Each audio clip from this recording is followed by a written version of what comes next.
এই গরুটা প্রথম বাচ্চা দিছে 4 দাঁত, এর সাথে অনেক দামি একটা ষাঁড় বাচ্চা আছে। বাচ্চাটা কত টাকা দাম আপনারা সবাই জানেন। আসসালামু আলাইকুম, জান্নাত ডেইরি ফার্ম থেকে আমাদের একটা ফার্স্ট ল্যাকটেশন অনলি 4 দাঁতের একটা গাভী আমরা সেল করলাম ঢাকা। আমার এক শ্রদ্ধ বড় ভাইয়া, উনি চাকরি করে, চাকরির পাশাপাশি বাসায় খামার করে, আসেনি, ফোনে আমি পছন্দ করে দিছি, এই গরুটা সংগ্রহ করছে। প্রথম বিয়ান, অনেক দামি একটা ষাঁড় বাচ্চা আছে সাথে। গরুটা দেখেন, এই বাচ্চাটা সরাও, দেন গরুটার জাত দেখেন, একদম পার্সেন্টেজ দেখেন, একদম হাঁস গলা, শিং, পায়ের খুর, নিচের পার্সেন্টেজ, চাওড়া বাট, ঘুরাও গরুটা ঘুরাও, দেখেন। এটা বাচ্চা দেওয়ার পরে দুধ ছিল 21-22, এখন দুধ আছে 17 লিটার। 17 আছে, আমি ভাইকে 17 বলছি।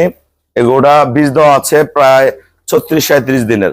যদি গাভ হয় হলো, নাহলে ভাই আবার বীজ দিবে, কিন্তু গাভ হওয়ার সম্ভাবনা বেশি আছে। দেখেন বাচ্চার মান দেখেন। গরুটা কত টাকায় সেল করলাম?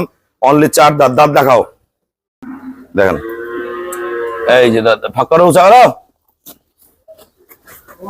এই যে জ্বালা রে, এই যে এই যে দুই পাশে 2টা করে খিল আছে, এই পাশে 2টা খিল আছে, এই যে এই পাশে 2টা খিল আছে।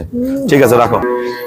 আসসালামু আলাইকুম, আমাদের ঠিকানা হলো নীলফামারী জেলা, ডোমার থানায়। ডোমারে আসে বলবেন বক্করম ও ফরেস্ট পাড়া বললে সরাসরি আমার খামারে চলে আসতে পারবেন। এই গরুটা প্রথম বাচ্চা দিছে 4 দাঁত, এর সাথে অনেক দামি একটা ষাঁড় বাচ্চা আছে। বাচ্চাটা কত টাকা দাম আপনারা সবাই জানেন। বর্তমান বাজার মূল্য কত হবে? 50+ হবে, 60,000 টাকার নিচে হবে না। চামড়াটা একবার, বাচ্চার পার্সেন্টেজটা দেখেন, ষাঁড় বাচ্চা মায়ের সমান হয়ে যাবে, 6 মাস পরেই মাকে ছাড়াই উঠবে। এই গরুটা এখন দুধ আছে 17, এটা বাচ্চা দেওয়া ছিল 21 লিটার। এটা পুনরায় বাচ্চা দিলে আবার 23-24 কেজি দুধ করবে। এই গরুটা আমরা সেল করছি 2,35,000 টাকা। ভাইয়া আসা নাই, ব্যাংকে আমাকে ফুল পেমেন্ট করে দিছে। আমরা নিজ দায়িত্বে গরুটা আমরা ঢাকায় 6 সালের মধ্যে খুবই কম ভাড়ায় পৌঁছায় দিব। সবাইকে অসংখ্য ধন্যবাদ। আসসালামু আলাইকুম।